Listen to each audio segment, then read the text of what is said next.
रज़ा रूमी साहब, ये फरमाइएगा कि आपने हुर्मुज़ की जो नाकाबंदी की धमकी है, ये बता रही है कि सबसे बड़ा मामला तो यही बन चुका है। आपके ख्याल में दरअसल बात आबना हुर्मुज़ ही है और निशाना जो है वो बाकी सारे मामला रखते हुए खड़ा अमेरिका इसी के ऊपर है? और दूसरा ये भी कि क्या ये ज़्यादा आसान है कि जिस तरह की मिलिट्री ऑप्शन अमेरिका इस्तेमाल कर चुका अस्करी एतबार से, कि इसकी नाकाबंदी कर ली जाए, ये ज़्यादा दबाव बढ़ा पाएगा?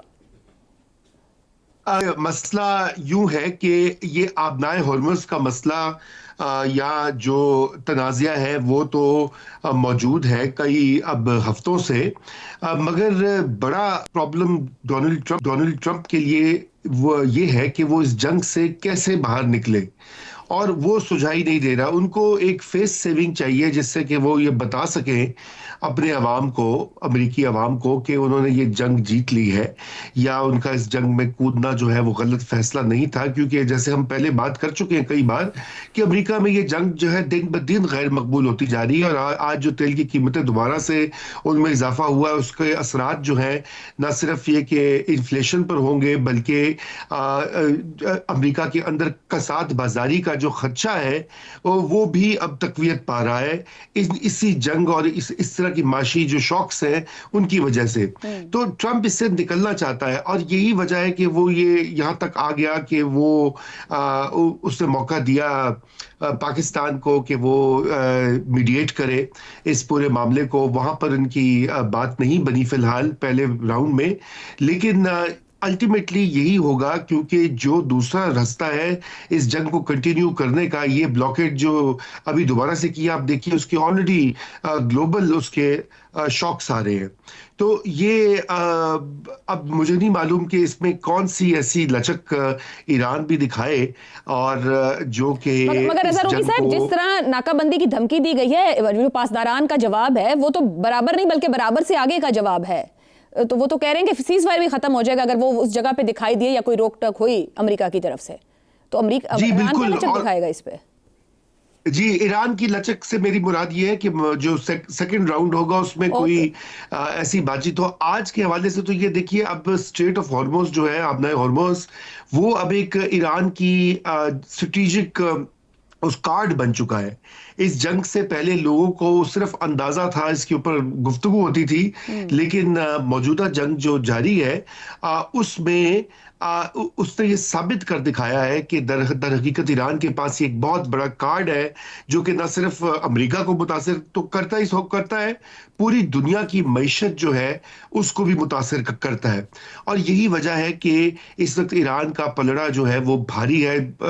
हालांकि ईरान के ऊपर बहुत हमले हुए हैं, बहुत ज्यादा इंफ्रास्ट्रक्चर तबाह हुआ है, लोग भी बहुत ज्यादा वहां पर मारे गए हैं इस पूरी जंग में। तो ये मगर रज़ा रूमी साहब देखें, सुबह में मुज़ाकरात हो रहे हैं हमारे वक्त के मुताबिक, समझे पाकिस्तान के वक्त के मुताबिक, जब उठाया जाता है कि चलें फोर्स कर रहे हैं फ्यूचर के लिए, शाम में जो ट्रंप ये धमकी की बात लगाते हैं, ये उस मेज के ऊपर अदम एतमाद पैदा करेगा या फिर एतमाद की बात होगी? क्योंकि जरूरत थी इस धमकी की।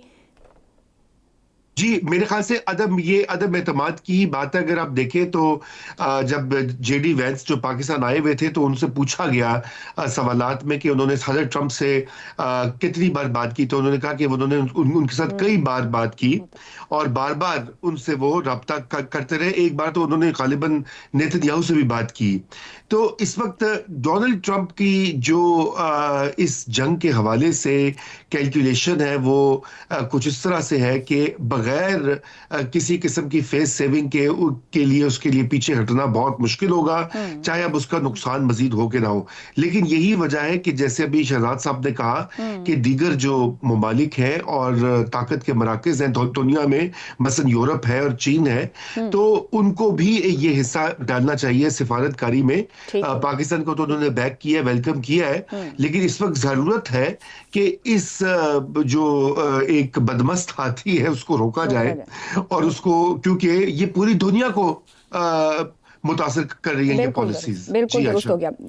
ज़ैगम साहब, क्या आबना हुर्मुज़ पर कंट्रोल ही असल जंग है इस वक्त की? एटमी तनाज़ा सिर्फ एक बहाना है, और साथ ये भी कि तेल की कीमतों में इजाफा महज आगाज है या फिर बड़े माशी बहरान की झलक है? जी आयशा, देखिए, सदर डोनाल्ड ट्रंप अमरीकियों के मुर्शिद हैं। आप मुर्शिद का जीनियस देखिए कि जब वो जंग करने आए थे तो आबनाए हुर्मुज़ का मसला ही नहीं था। آج آپ پوچھ رہی ہیں کہ کیا آبنائے ہرمز اب بنیادی مسئلہ ہے؟ جی بالکل ہے. اس وقت دنیا بھر کے لیے بنیادی مسئلہ اور اس جنگ کے لیے بنیادی مسئلہ اور امریکہ اور ایران کے درمیان میں بنیادی مسئلہ ہرمز بن چکا ہے.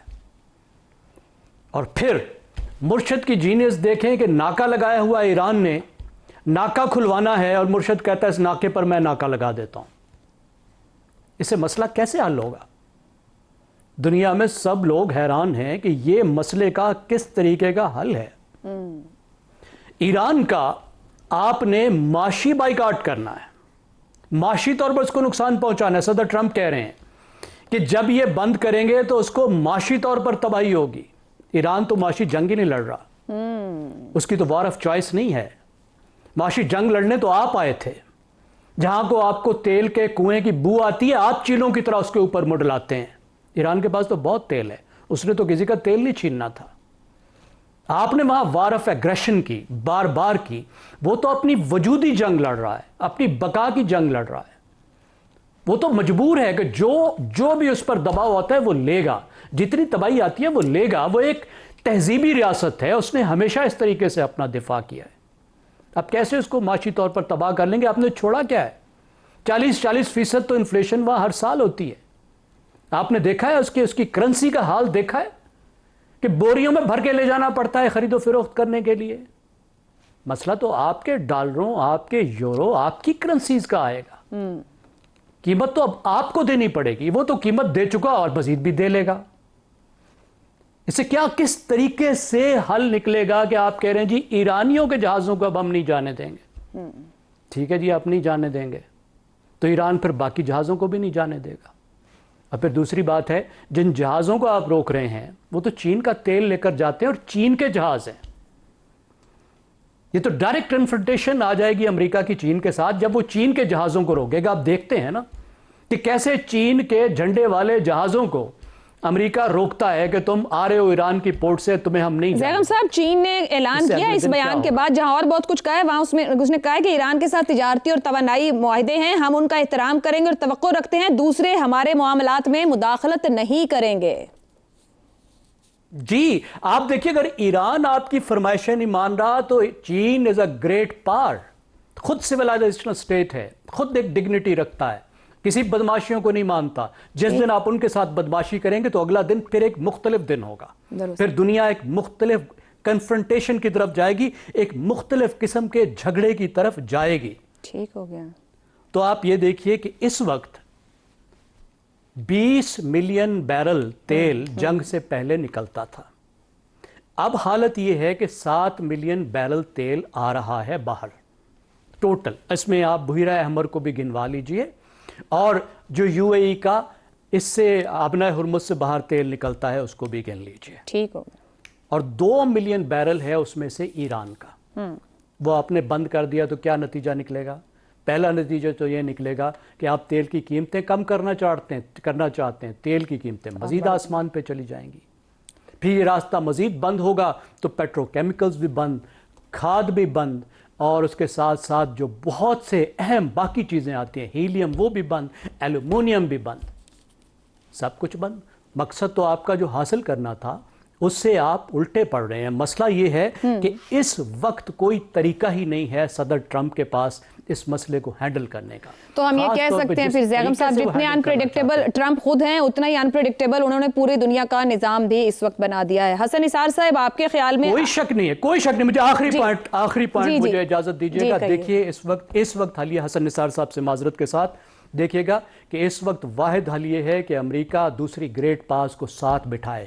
اب یہ معاملات میں یہ اگلے حصے میں پوچھوں گی دوسری گریٹ پاورز امریکہ کے ساتھ بیٹھنا چاہ رہی ہیں یا نہیں چاہ رہی. زیغم صاحب, آپ نے اچھا نقطہ دے دیا ہے.